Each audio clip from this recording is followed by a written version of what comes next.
2024 maximum लोगों के लिए अवेकनिंग लेकर आ रही है।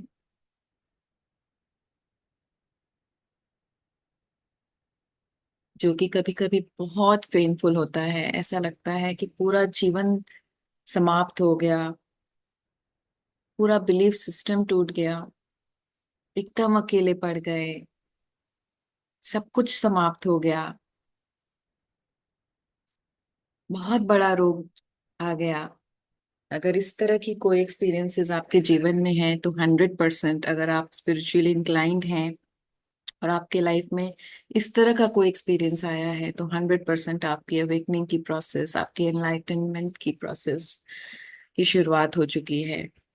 तो अगर हम ये इंटेंट डालें और यूनिवर्स से ये रिक्वेस्ट करें कि मैं तैयार हूं अपनी अवेकनिंग के लिए, इस प्रोसेस को सेफ बना दीजिए, थोड़ा सा सौम्य बना दीजिए, थोड़ा सा इजी बना दीजिए, थोड़ा सा लेस पेनफुल बना दीजिए, तो डेफिनेटली हमारी वाइब्रेशंस जाएगी यूनिवर्स में। और इस कठिनाई से और इस दौर से हम आराम से, विथ पेशेंस एंड काम, हम आराम से निकल के आ जाएंगे। और अवेकनिंग का मतलब ये नहीं कि आप 10 साल से, 20 साल से, 30 साल से ध्यान कर रहे हैं तो ही अवेकनिंग है। अगर आपने जीवन में कभी भी ध्यान नहीं किया है, आप कभी भी भगवान को भी नहीं मानते थे, लेकिन आप एक हाई सोल हो, तो हो सकता है, फिर भी हो सकता है कि आपकी अवेकनिंग हो रही हो। आप पहली बार अपने अंदर झांकने पर विवश हो रहे हो, आप पहली बार ध्यान करने के लिए विवश हो रहे हो, जो कि आपने कभी नहीं सोचा था। आप पहली बार भगवान को मानने पर विवश हो रहे हो। आप पहली बार ऐसा महसूस कर रहे हो कि कोई ताकत है जो आपको चला रही है, और आप उससे जुड़ने की कोशिश कर रहे हो, जो कि आज तक आपने नहीं सोचा था। तो भी हो सकता है कि आपकी अवेकनिंग हो रही हो, लेकिन प्रोसेस बहुत पेनफुल होता है फ्रेंड्स। मानो कि आंखों पर एक पट्टी पड़ी रहती है, एक चश्मा लगा रहता है, और वो अचानक से यूनिवर्स पूरी तरह से खींच लेता है और सही सही सब कुछ सामने दिखने लगता है। कुछ ऐसा होता है। अलग अलग होता है निशा, हर किसी के लिए ये अलग एक्सपीरियंस होता है। कभी कभी तो ये बस चलता ही रहता है, पूरा जीवन ही एक अवेकनिंग का प्रोसेस होता है।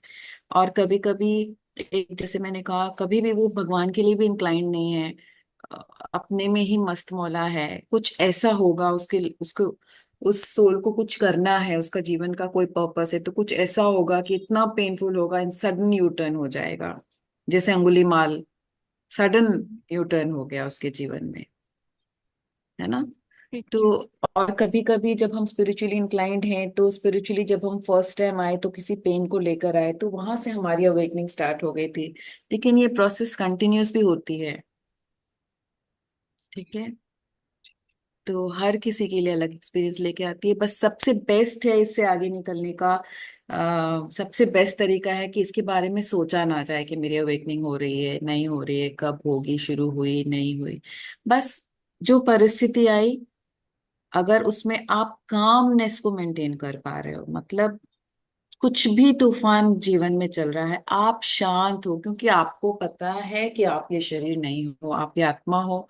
आप अपने कर्मों को लेकर आए हो, आप अपने एक्सपीरियंसेस को करने आए हो सकता है यूनिवर्स आपको टेस्ट दे रहा है, हो सकता है आपकी अवेकनिंग हो रही है।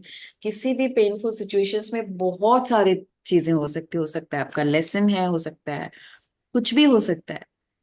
तो इंस्टेड ऑफ थिंकिंग कि ये क्या चल रहा है, कैसे होगा, इंस्टेड ऑफ दैट, अगर उस सिचुएशन में हम अपने कामनेस को मेंटेन कर सकें, अपने शांत स्वभाव को मेंटेन कर सकें, हमें विचलित ना कर पाए वो चीज, तब हाँ, अपने हाई वाइब्रेशन को हम मेंटेन कर पाएंगे और इस प्रोसेस को आराम से हम कर लेंगे। वो जिस भी तरह का प्रोसेस चल रहा हो हमारे पेनफुल सिचुएशन में, उस प्रोसेस में हम विजयी होकर बाहर निकलेंगे। यही ट्रिक है।